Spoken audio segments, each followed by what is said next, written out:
I never thought a single clumsy moment in my own kitchen would spiral into a story I'd remember for the rest of my life.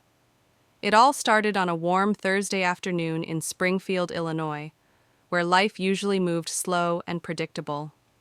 My name's Claire Matthews, 33, and I've lived in this quiet suburban neighborhood for the past 6 years with my husband, Daniel. We've been married for almost a decade, and while we've had our ups and downs, like any couple, I always thought I knew exactly how each day would go. Coffee in the morning, work at the local library, dinner together at 6 o'clock, and maybe a short walk before bed. But the day this happened, nothing about it was ordinary.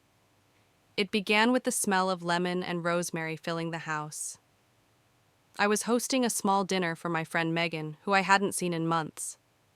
Daniel had mentioned that his sea orker Ethan might drop by briefly to borrow some tools from the garage. I'd met Ethan a few times, tall, polite, and someone who always had a little smile that made him seem friendly but mysterious. By late afternoon, I was rushing around, trying to make sure the house looked presentable. I was halfway through setting the dining table when I realized I had completely forgotten to bring in the bread rolls from the pantry. The kitchen was warm from the oven, and my phone buzzed with a text from Megan saying she was running late. That's when it happened. I bent down to grab the bread basket from the bottom shelf of the pantry, humming to myself. The wooden floor creaked, and before I could straighten up, I heard the sound of someone's shoes directly behind me. Startled, I turned quickly. Ethan was standing right there holding a screwdriver and looking almost as surprised as I felt. "Sorry, Claire. Didn't mean to sneak up on you," he said with a small laugh. I laughed nervously too. "No problem. I didn't hear you come in." Daniel was out back watering the garden, so Ethan must have just walked through the side door like friends in our neighborhood often did. But there was something odd about the way the moment felt, not inappropriate, not even close, but unexpectedly awkward. The kind of thing where you both register the odd timing and then try to play it off as normal. Ethan glanced at the basket in my hands. "That for dinner tonight?" "Yep," I replied, setting it on the counter.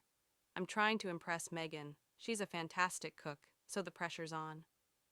We chatted lightly for a minute or two about recipes, hometown traditions, and how fast summer seemed to be slipping away.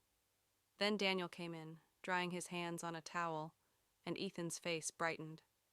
"Here's your screwdriver back. Appreciate you lending it to me," he said. The rest of the evening was normal almost. Megan arrived, dinner went well, and we laughed until our cheeks hurt. But every so often my mind would flicker back to that strange pantry moment. It wasn't about Ethan himself. It was about how sometimes life throws you an interaction that sticks with you, even when nothing actually happened. Over the next few weeks, I found myself paying more attention to these small moments with people in general. At the grocery store, when a stranger held the door open for me. At the library, when an elderly man thanked me for finding him a rare book, I realized that sometimes what catches us off guard isn't a big dramatic event. It's the brief, unexpected encounters that break our routine and remind us we're part of a bigger, messier human story. Daniel and I ended up inviting Ethan and his wife over for a game night later that month. We all had a great time, and that pantry moment faded into just another story I tell now, one that gets laughs because of the title. But that really just shows how everyday life can be unpredictable. Looking back, I'm grateful for it, not because anything happened, but because it reminded me that a good life isn't always about grand adventures. Sometimes it's about bread baskets, creaky floors, and the unexpected company of someone standing right behind.